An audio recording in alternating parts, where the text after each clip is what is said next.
मालिक की साजनवाजी प्यारी सासंग जियो, ब्रह्मचार्य और गृहस्थ जीवन की चर्चा जो हमारे पाक पवित्र ग्रंथों में, पवित्र वेदों में आदि काल से लिखा आ रहा है कि 4 आश्रम बनाए गए, ब्रह्मचार्य, गृहस्थ आश्रम, संन्यास आश्रम और वानप्रस्थ आश्रम। तो उसके अनुसार वो एक महाविज्ञान लिखने वाले संत पीर जो थे वो महाविज्ञानिक थे।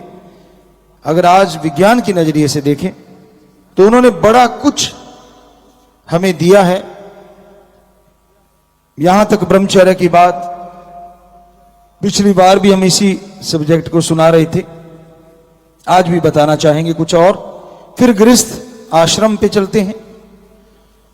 ब्रह्मचर्य में इंसान अगर ब्रह्मचर्य पे असल अमल करता है, पूरा अमल करता है, तो उसकी विल पावर, सोचने समझने की शक्ति, शारीरिक पावर बढ़ते ही चले जाते हैं।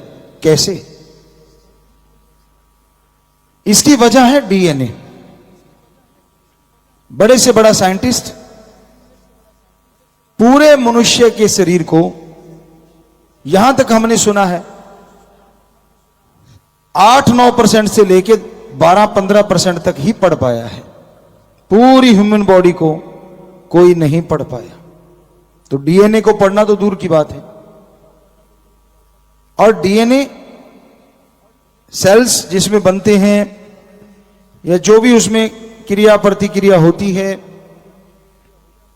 वो आपके विचारों पे, शारीरिक क्षमता पे डिपेंड करती है, निर्भर करती है।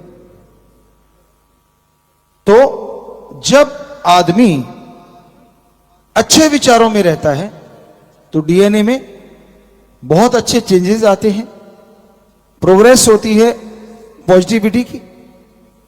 पर वो आदमी जो सुमरन करता है, भक्ति इबादत करता है, उसके अंदर पॉजिटिविटी बढ़ती चली जाती है। वह अदृश्य किरणें वो डीएनए में जाके सीधा हिट करती हैं, डीएनए को सपोर्ट करती हैं, और जिससे वो डीएनए में बनने वाले सेल पावरफुल, शक्तिशाली बनते हैं, और वो दिमाग को शक्तिशाली करते हैं। और दिमाग से तो हर इंसान बहुत कुछ जीत सकता है, पर शरीर भी साथ है। यानी शरीर भी तंदुरुस्त हो और दिमाग भी पूरा काम करे तो उसमें मनुष्य शरीर असंभव को संभव करने में देर नहीं लगाता।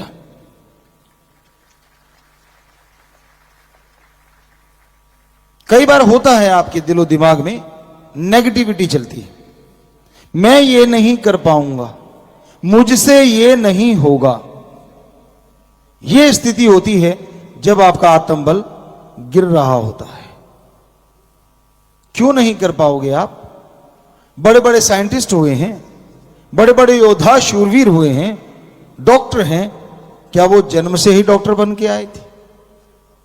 क्या मां के गर्भ से साइंटिस्ट बन के आए थे? क्या मां के गर्भ से प्लेयर बन के आए थे? नहीं ना।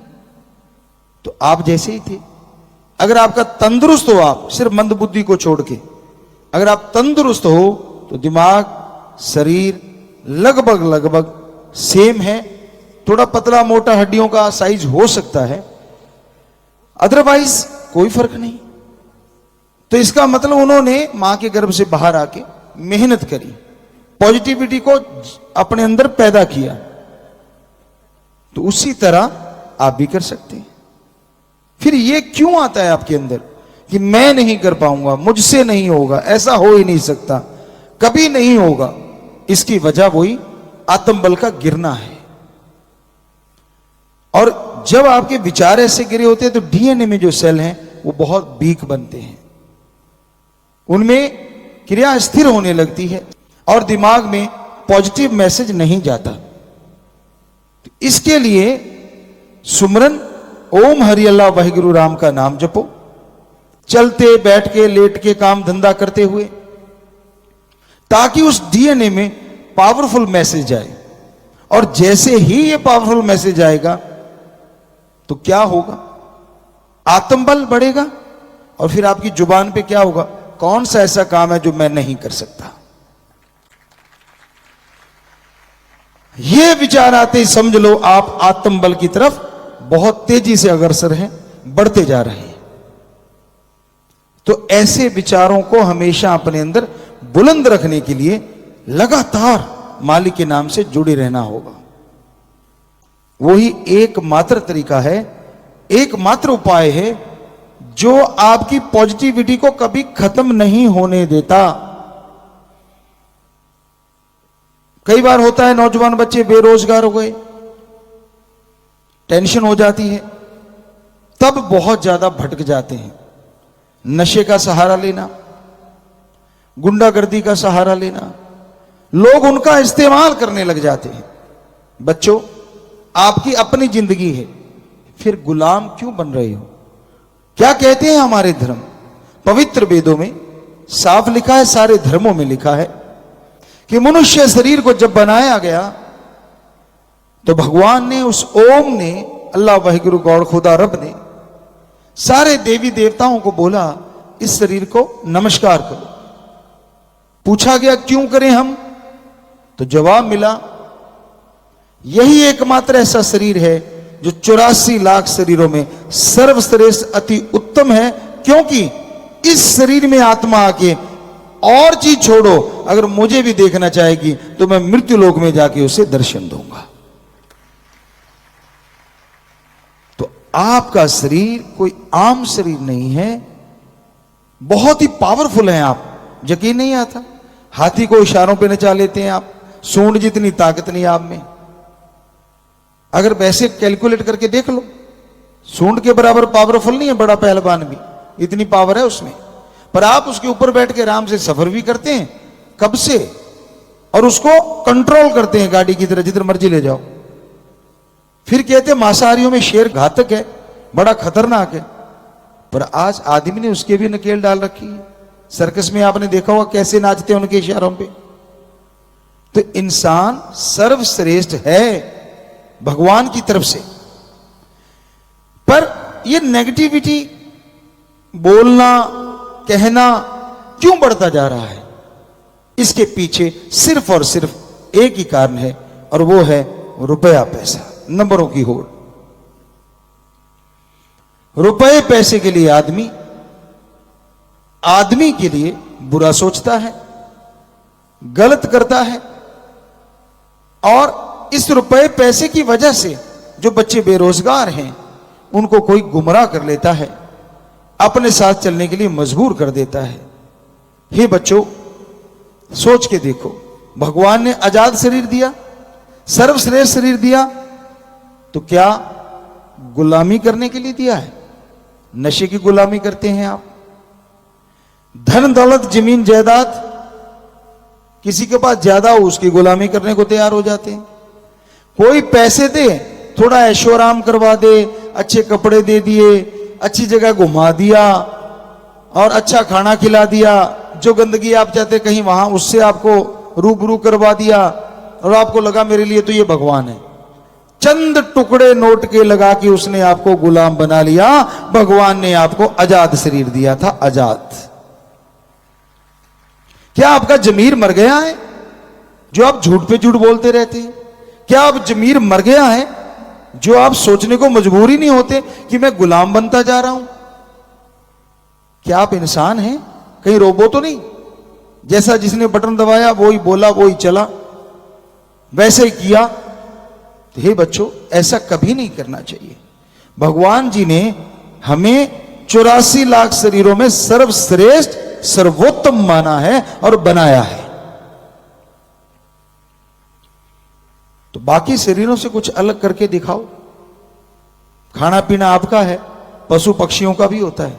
बच्चे आपके हैं, पशु पक्षियों की भी होते हैं। घर आपका है, घोंसले उनके भी होते हैं, एरिया उनका भी होता है। बल्कि पशु तो जीते जी काम आते हैं और मरणोपरांत उनका हर चीज काम में, हड्डियां, चमड़ा, मांस सब काम में ले लिया जाता है। यहां तक कि जीते जी मलमूत्र गोबर सब काम में आता है। और आपका जीते जी संभालने की दिक्कत आई हुई है। जनसंख्या इतनी बढ़ रही है तो कहां संभालें उसको, और मरने के बाद हड्डियां संभालने में दिक्कत आ जाती है। वहां भी जुत्तम पेल होती देखी है। किसी सज्जन के साथ हम गए, देखा तो वहां खींचातानी शुरू हो गई, ये तो मेरा ग्राहक है, ये तो मेरा ग्राहक है, ये तो मेरा ग्राहक है। झगड़ा शुरू हो गया। अब उसकी बाजू पकड़ी, कोई इधर खींच के ले जाए, कोई इधर खींच के ले, कपड़े अलग फट गए और टैक्स अलग लगा, तब जाके वो मुक्ति वाला काम मिला। यानी आपकी हड्डियों को भी टिकाने लगाने में जब मरने के बाद उस पे भी पैसा लगता है, और वो भी प्रदूषण फैलाती हैं।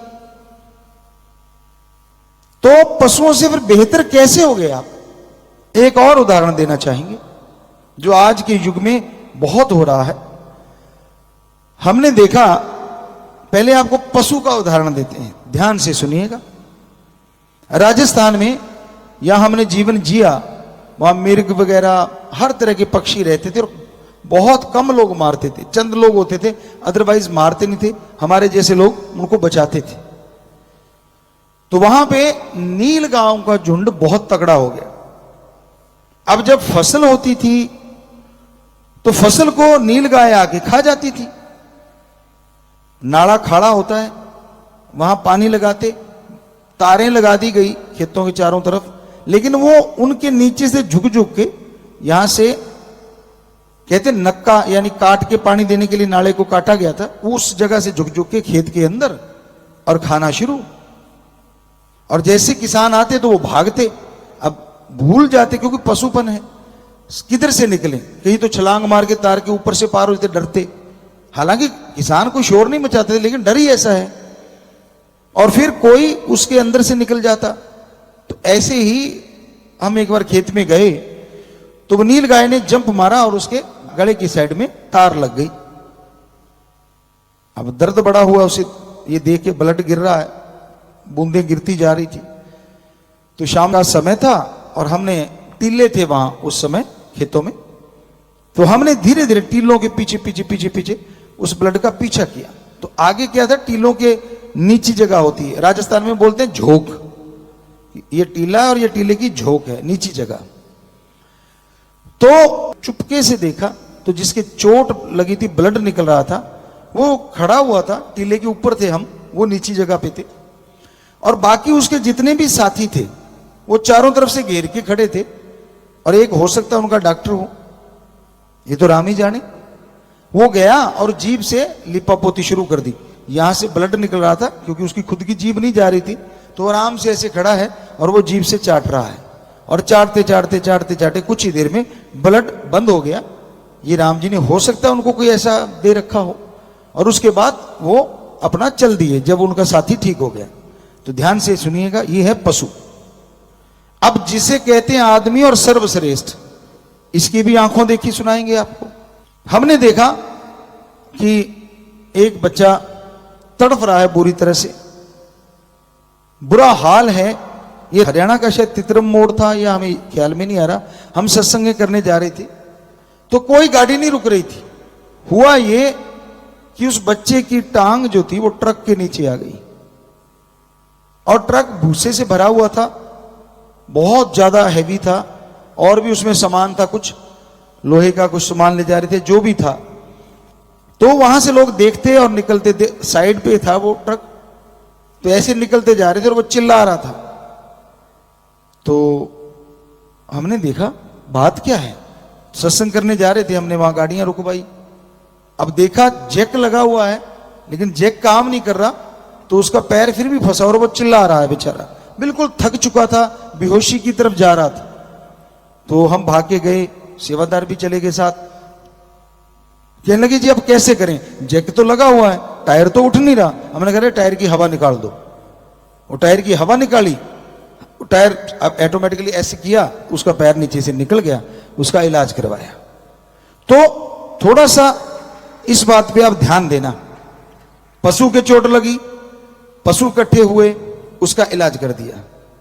अब आदमी के चोट लगी गाड़ियां धीरे हो रही थी उसको देख रही थी, और एक्सीलेटर। और आज के दौर में और भी देखा, वीडियो बनाते हैं तड़फते की, मतलब घायल की, पता नहीं क्या उनको मजा आता है। अरे इतनी देर में तो तू उसे हॉस्पिटल में छोड़ा था, तेरी वजह से एक जान बच जाती, क्या कर लेगा तू वीडियो बना के ऐसा करके। तो अब आप ही बता सकते हैं पशु बेहतर है या आदमी आज के दौर का। हमारे निगाह में तो आज पशु आदमी बना हुआ है और आदमी पशु प्रवृत्ति के नजदीक जाता जा रहा है। तो फिर आपको श्रेष्ठ क्यों कहा गया? क्योंकि आप अच्छे कर्मों में चरम सीमा तक पहुंच सकते हैं।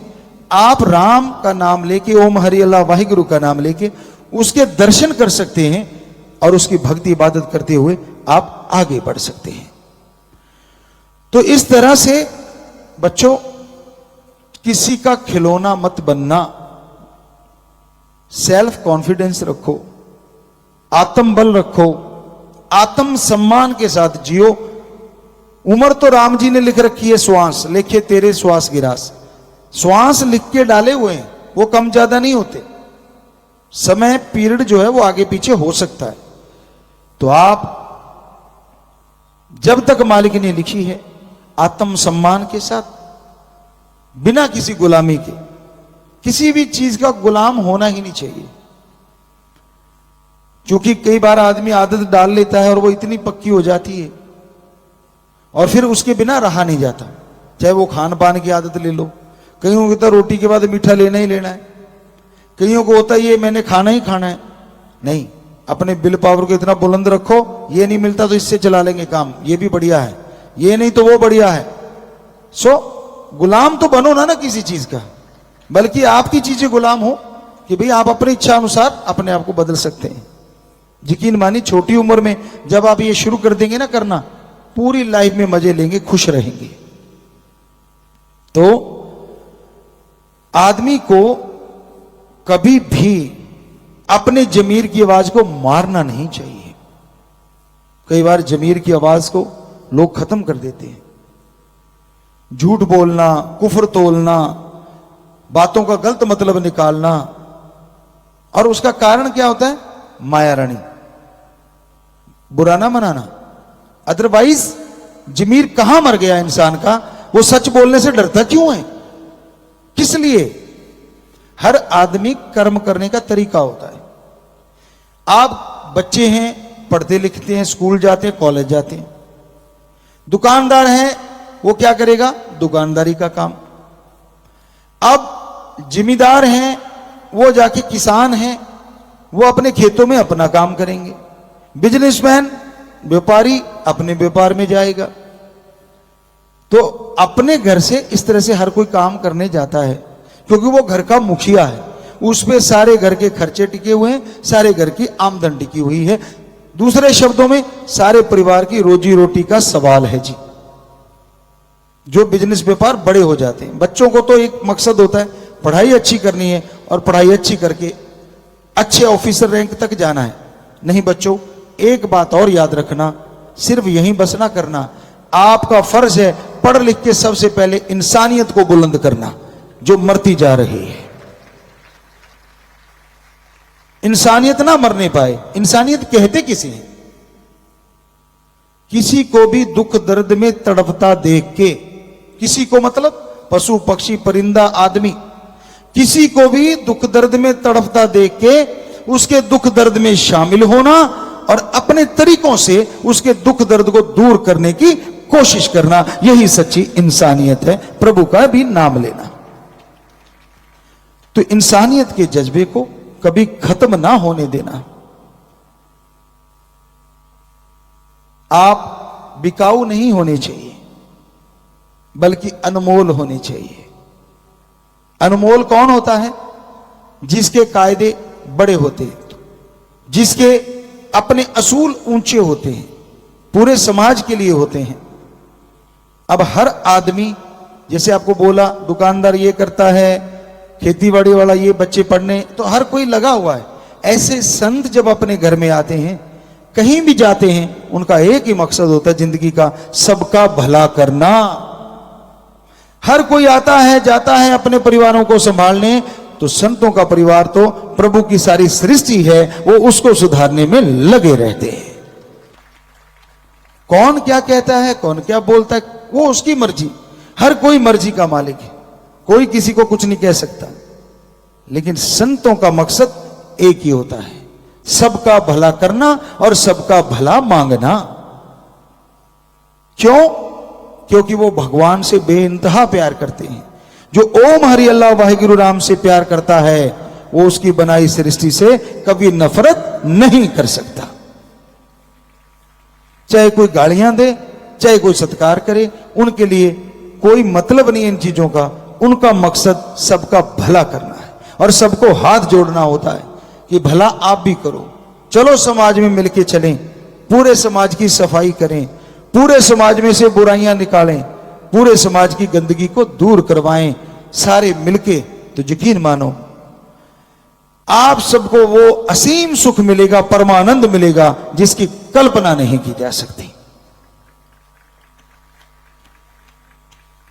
तो ये ब्रह्मचर्य में सीखने के लिए बहुत ही जरूरी है।